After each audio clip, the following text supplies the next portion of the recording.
The Chinese Olympic weightlifting team has won 38 gold medals, set more world records in weightlifting than any other nation, and they've built some of the freakiest athletes on the planet. But the real reason they dominate isn't just genetics, drugs, or good programming. It's because their system is designed for one purpose: to build athletes who are explosive, durable, and jacked from the ground up. It's almost like they've built a factory for just spitting out these elite freak athletes over and over again, and they're absolutely crazy. But the secret behind their muscle, their precision, and their records, I'm going to break that down in today's video. I'm going to cover parts of the Chinese GPP, which is more a general athletic training system, and more importantly, how you can apply these principles even if you're not a full-time athlete. What we're going to cover is why their body composition strategy is a non-negotiable performance driver and how you can get an elite body composition, how to use the GAT or the general athletic training to build long-term resilience, a breakdown of microdosing these methods, and this is something that I believe has helped myself, my athletes, and a way that you can just get it in without, basically living as an athlete, is the microdosing method to build freak athletes without burning yourself out. Also, I'm going to break down their weekly training split, but also maybe give you a bit of an idea of how you can apply it to your own training that maximizes intensity, movement, efficiency, and outputs. But let's get into it. My name is Dylan. I've been a coach for over a decade now. I've also represented New Zealand in weightlifting. Got 6th in the world at the Masters Weightlifting Champs. Have coached also people on the national, international level, and helped with a couple of world records and stuff like that. So let's kick in. First of all, we're going to kick into why their body composition is so important to what these guys do and how you can actually get their body composition. The Chinese don't just look the part, they are the part. And I was lucky enough years ago to have access to and mentored by a guy named Joseph Coyne. Now, Joseph Coyne is he was at one point the head strength and conditioning coach for ASCA here in Australia. He's also been an NRL coach, rugby league coach, and at the time he was actually working with the Chinese Olympic team over there in China. And he gave us some insights into why these guys are so good. And one of the biggest factors was that they made sure the athlete looked the part for that specific sport and that specific weight category, and they really took body composition really on a really high level. The lifters, they don't just lift big weights, they're actually like manufactured this way because athletes like Liu Xiaozhong changed the world, how the world sees Olympic lifters. They're not soft, they're not ripped, but they are ripped, they're muscular and they're fast twitch monsters. And what they do is they set their target as follows. So for their male lifters, they have between 5 and 14% as their optimal for whatever weight category they're in, and that will be based on how the athlete responds. For women, it's somewhere between 12 and 18%, and what they actually do is they monitor daily weight fluctuations so that they can see if this athlete is designed specifically for that weight category. And now, we're taking most of this actually from this book here, the Chinese Weightlifting Technical Mastery and Training from Manuel Buitrago, or Ma Strength. This book goes so deep into their selection process. Basically, they go into levers, they measure their feet, they measure the arch of the foot. But for us mere mortals and not basically being born into a system like this, even if you get yourself to a specific weight category, let's say you're an 89 lifter, you're like, okay, cool, am I 14% or am I above that? Let's say you're 20%, it's like, all right, well, you're probably going to drop down to like an 85 category. And that's really powerful to know, because that tells you that, okay, am I maximizing my muscle mass for this, or am I just having dead weight and basically just being a bit of a slob? So how we measure this, and they have a feedback loop model that really works for them. One, they take their daily weight. They also have a body composition range. And from there, they'll say, okay, cool, this athlete generally will swing somewhere between 2 to 6 kilos. And then what they'll do is they'll monitor their performance. If within that, the constantly improving performance, they're going to keep them at that body weight. If they're improving really, really well, but they're outside of those body fats, then what they'll start to do is obviously decrease the body fat or decrease their weight until they hit those body fat ranges. What they'll do is, if someone is within those ranges or when they're cutting, if performance stays the same or is increasing, they'll continue to either increase the volume of their training or continue with their deficit in terms of their diet. If performance starts to drop, they'll first of all actually decrease the training volume in terms of their intensity, maybe a little bit of volume. Then if the performance still drops, then they'll adjust the diet. But what they'll basically do in terms of that is they'll constantly be tweaking and adjusting their programming, the amount of volume, the amount of frequency, and the type of training based on what the body weight is doing. And I found that to be I found that to be very insightful, and it's something that's a great measure if you're wanting to have elite performance. What it really looks like is, like, if the athlete's body is a race car, then fat is dead weight in the trunk, and the Chinese don't just tune engine until the chassis is right. Basically what they're looking to do is like, okay, cool, if I have a Ferrari, is it carrying too much weight here? Let's reduce it so that we can squeeze every little piece of performance out of it. And so how we actually apply this method is that we'll take someone, we'll sort of see roughly where they should be in terms of their body weight categories, and then we'll take their body fat percentages. Let's just say you just want to do weightlifting or lift weights for just basically for life, health, and fun. We'll look at where you're at body fat percentage wise, and then we'll go with a very, very small deficit. Let's say 5 to 10% max for a start. Because we really want to push and stack on a lot of muscle for you, and we just run that framework. It's like, okay, cool, is their body weight decreasing? Yep. Is their performance staying the same or increasing? Yep. Cool, well then we're on track. If not, we will adjust the diet, we will adjust the training, and then we may either give them a diet break, or we may give them a weekly diet break as well, in terms of like a refeed day, something like that. So nutrition, body composition, absolute fundamentals for what the Chinese are doing, and as you can see, they're absolute weapons. The next part is their general athletic training system, and I believe this is something that all of us could really do a lot more of, in terms of like actually having it sprinkled in throughout the week. For us, for my guys that we train, we actually microdose it, because often we don't have, a full day to give to general athletic training, or a full session, because most people got lives. But where I believe GAT, or general athletic training, it's similar to like GPP, but more designed for athletic training, is where most programs actually fall apart. It's missing that athletic foundation. Like, you can be really strong, you can be really jacked, but without that athletic foundation, it just doesn't transfer over to anything else. And why I think this has been a bit of a disappeared a lot from a lot of systems in terms of training these days, is because marketing's gone and essentially messed up the industry for us. It said, hey, look, you only need to train 30 minutes a day, all of this sort of stuff, or just lift weights. The best way to get in shape is to lift weights, calorie deficit this, yada, yada, yada. But realistically, if you look at what actually makes a functioning human like very healthy, is one, the ability to move something heavy, two, body composition obviously, and then three, cardiovascular health, and then also just coordination. The more skilled you are, the more you're able to move and do things with your body, you're actually going to, just be a more rounded human. And this actually this is why the Chinese are so elite. They'll do this in a zoomed out time frame where, over here, basically people do an 8, 12 week, maybe a 10-week program. If we're lucky, people will be consistent for 6 months. A lot of you guys watching this probably been consistent for years, and you know exactly what I'm talking about. And why I actually like what the Chinese do, or what a lot of these teams do, is they work in that Olympic cycle. So they sort of zoom out, and they have a lot more patience with building an elite athlete. They understand that strength is gained, at a much slower rate than most people would like to admit.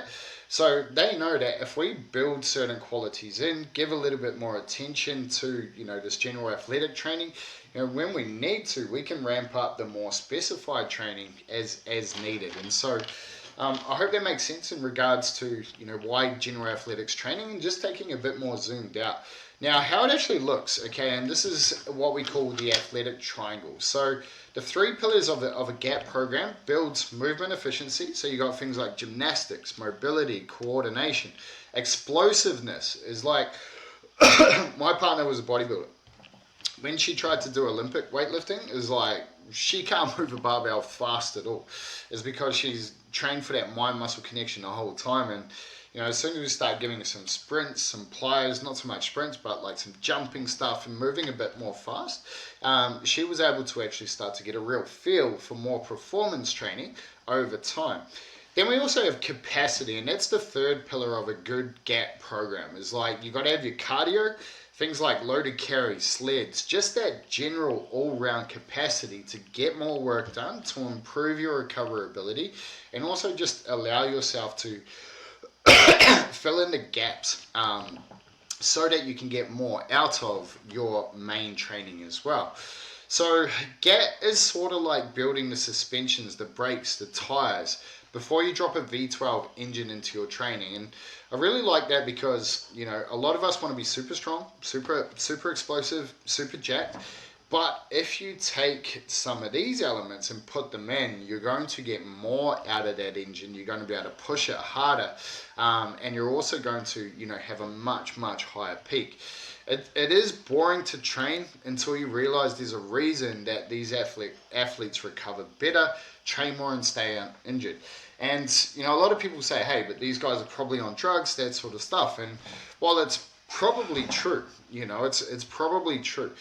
One of the things, though, if you really look at the biggest advantage of those sorts of assistants is like recoverability, and so if you're a natural athlete, you want to get the most out of yourself. One is you need to have less recovery depth from your training sessions. If you move better, if you have better coordination, if you're able to get more out of your engine because it's more efficient, if you're able to brake better, if you've got more stability, it's going to take less from you in the session. If you've got better recoverability in between sets because you've got a bigger engine, you've got better cardiovascular health, you're not only going to recover in between your sets, you're going to recover faster after your training, giving you an advantage. And the argument for this obviously is like, people don't have enough time to get it, and that's where I reckon it's so important to microdose this stuff. So couple little short-term versus long-term things. If you can just think like, instead of thinking, what am I going to get out of this 12-week block? Think of like, where am I going to be 12 months, 24 months, or even 4 years plus, working on my long-term athleticism, and you can really get a lot more out of yourself by allowing some time and some focus on these areas. Yeah, cool. And how you can sort of implement this in a way that is, not going to take too much extra time, and it is going to still give you benefits, is what we call the microdosing method. Okay, and so some of the tools that the Chinese use to build freaks, here's how you can steal them, okay? And reason why I love to microdose this stuff is when we really look at these 5 methods, you can understand that they don't actually take a lot of volume, and that's probably where things like CrossFit and all these functional fitness gyms have actually mucked this sort of stuff up.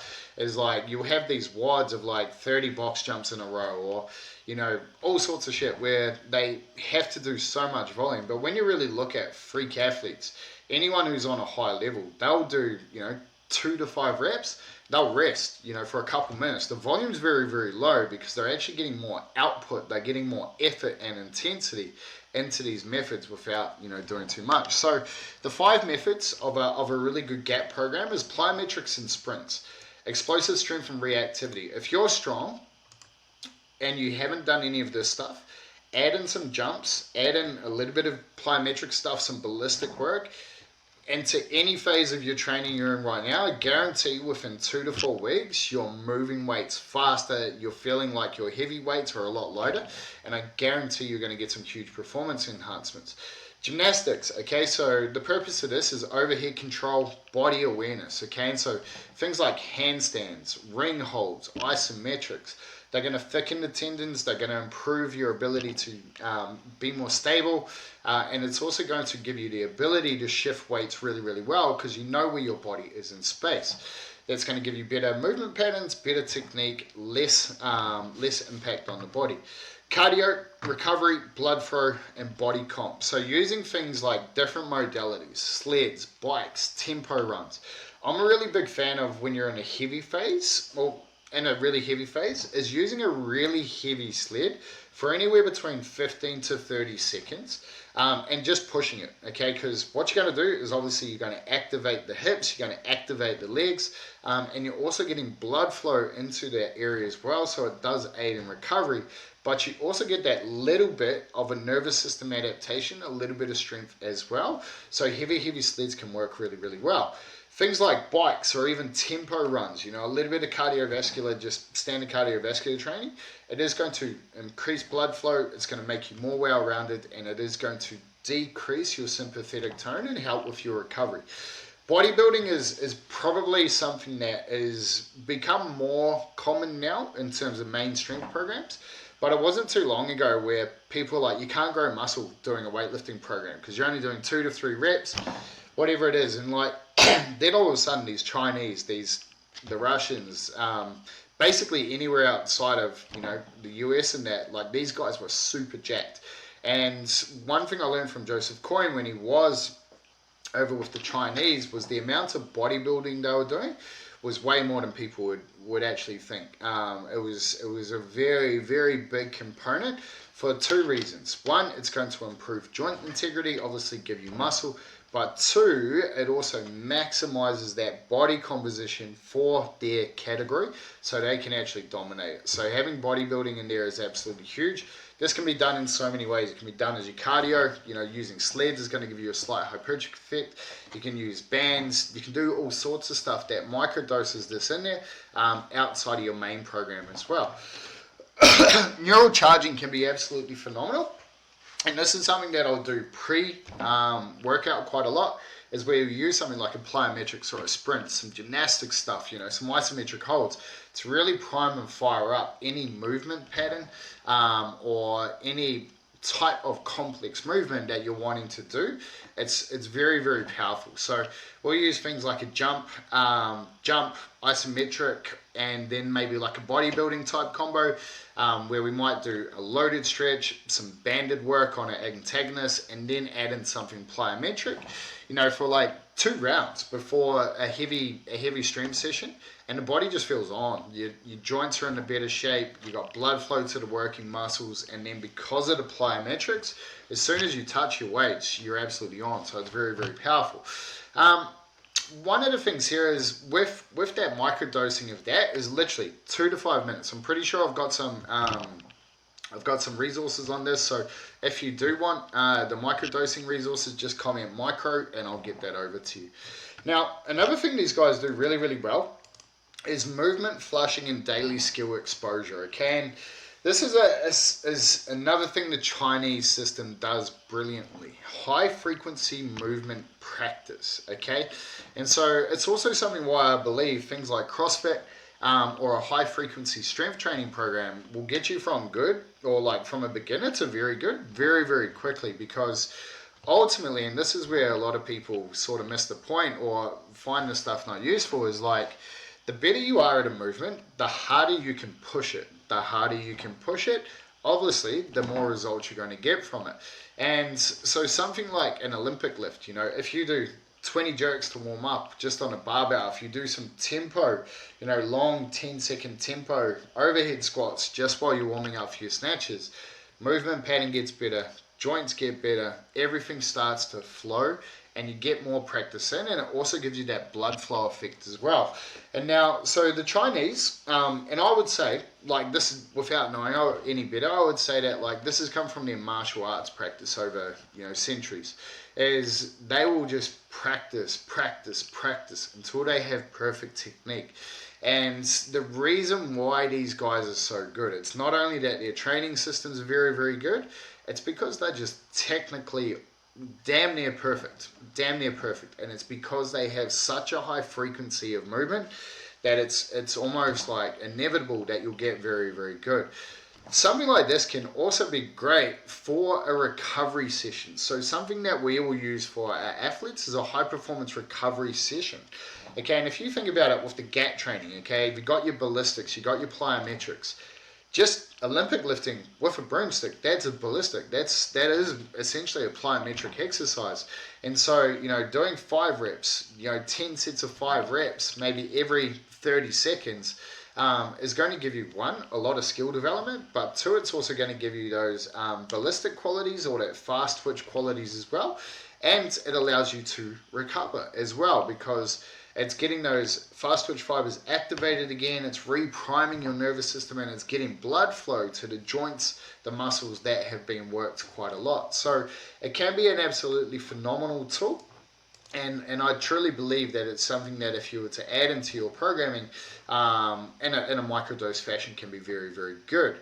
The next part is how we look at their training split and structure. So let's compare like an elite full-time Chinese training structure and an adapted version that we've actually used with lifters in real life. Okay, so the Chinese training split essentially works on a 6-day cycle, and this will vary over and over again. Once again, if you want to read this book, it goes into depth in terms of their programming, but the guts of it is basically how their highest guys lift is they'll follow a low, high, off, medium, medium, off, or a medium, high, off sort of structure, okay? And so what that looks like is their low sessions are a light technical session they generally will do in the morning. So this could be a light upper, you know, it could be jerks, stuff like that, stuff that's not full body taxing or like taking a whole body approach. It's just light technical work, and they'll do this in the morning. Then at the evening, they'll go into their PM sessions and they'll do their heavy work there, where they'll do heavy lift variations plus their heavy strength work. So the morning session is essentially primed them, okay? It's like it's primed the nervous system, it's allowed them to work on technique while they're fresh. Then in their PM session, they've had more food, they've, you know, done their thing, they'll go and hit their hard strength work. The next day or the next morning they have off, okay, full recovery after that heavy strength session. But one of the things that I picked up from the Chinese team, and this has been really useful for people who are learning Olympic weightlifting, is separating the light or the technical work, which generally most of the time for Olympic lifts, you're going to work somewhere between 70 to 80% for a lot of the time, and the strength work. And I've found for people who are either starting out Olympic weightlifting, they've got, you know, got some powerlifting experience, stuff like that, setting this up as the split has been phenomenal. 2 low light technical weeks sessions with 2, and then split it with their heavy work on opposite dates.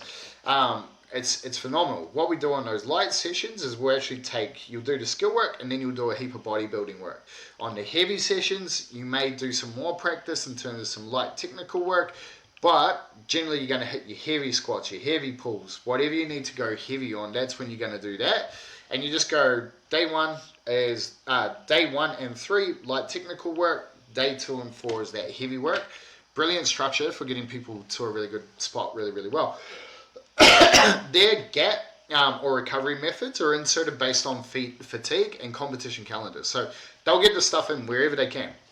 Their recovery schedule is absolutely phenomenal. Like if you're in their team, basically you wake up, eat, do your thing, get a massage, go train, eat, do your thing, get a massage, go train. Okay, their whole day is designed to build perfect athletes. Okay, and then what it sort of looks like in terms of their intensity. Okay, so throughout the week you're going to have that structure the whole time. So just repeating once again, low, high, off, medium, high, off. Okay, and that would be their 6-day training split. Now, how we use this for our guys as well is you can do this in terms of you can have the low technical work on a Monday, then you'll have your medium strength work and plus your medium technical work. Then we'll do an off or a GPP light movement type session. Then we'll go into a medium heavy positional work or medium positional work. This could be medium to heavy and some tempo work to basically build our structure. Then we'll have an off day, and then from there we may have like a neural charge type session where we're doing some explosive work, maybe some gymnastics type stuff, blood flow work.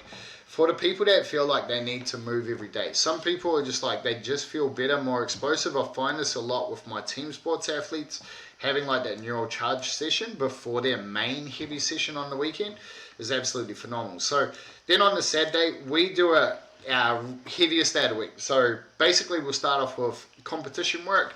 It might be build up to a max on a complex.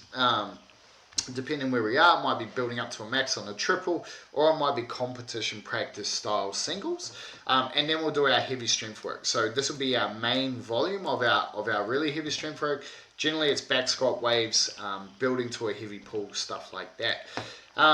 So it's very good. So what you can do with this is, the Chinese Olympic system is complex, elite, and relentless, but it's also very, very, very smart. And if you unpack it and you know, as Bruce Lee said, take what's useful, discard the rest, you'll find that there's little clues in terms of all of this. And so these principles behind it are shockingly simple and powerful. And if you really take it in and apply it to what matters, you'll find that you can build some elite results. Now, things that you've got to adapt is you've got to track body composition like it matters. Decide exactly what weight category you want to sit in, and then build the body composition for it. Use that framework at the start of this. Inject movement into your daily system and use that GAT principle. Build useful tissue, not just muscle, and use the GAT as a secret weapon, not a side quest. That stuff, you know, I think the reason why people disregard it is because they think of like CrossFit and stuff, and they've sort of, you know, you got to have these crazy wads. But literally, like, if you were just to warm up with, you know, 1 minute of a nose to wall handstand hold, and then you go and do some overhead work, you do some bench pressing, you'll just find the stability and the ability to, you know, get more work done is phenomenal. Beautiful. So you don't need to train like a full-time athlete, or you don't need to be a full-time athlete to train like one. You just need to build like an engineer and essentially like structure this stuff really, really well. If this is something you would love to go a bit deeper on, please do, you know, comment down below for our structure, or send me a message at Dylan Limitless on Instagram, and I'm happy to go over system programming for yourself. I hope you found that useful. Let me know your thoughts, any questions in the comments below.